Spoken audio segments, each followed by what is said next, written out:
मिलिंद कुलकर्णी बीडची आहे. मुळात लहानपणापासून मुलगी आहे म्हणून आईबाबांनी कधीच मागे सारलं नाही.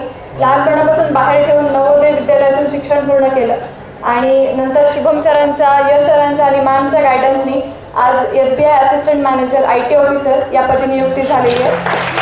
म्हणजे मला आठवते की RRBच्या प्रिलियम्सचा रिझल्ट लागला होता आणि माझ्या दोन्ही प्रिलियम्स 0.25नी राहिला होता. एक तो दिवस होता जेव्हा मी फोन करून शुभम सरांना रडले होते अक्षरशः की सर पहिलीच या सीझनची एक्झाम निघाली नाही, आता पुढे काय. सरांनी एकच वाक्य म्हटलं होतं की पुढे आपल्या 15 ते 20 एक्झाम आहेत, त्या रडत रडत द्यायच्या नसतील, नंतर जर यशाचे तुला अश्रू ढाळायचे असतील तर आत्ता अभ्यास कर. आणि खरंच आज तो एक दिवस आणि आजचा एक दिवस आहे की आजही माझ्या आणि आईबाबांच्या डोळ्यातही अश्रू आहेत, पण ते आनंद अश्रू आहेत. त्याचा खरंच खूप खूप आनंद होतोय. मी SSAच्या संपूर्ण टीमचे मनापासून आभार मानते आणि सर्व ॲस्पिरंट्सला शुभेच्छा देते. थँक्यू.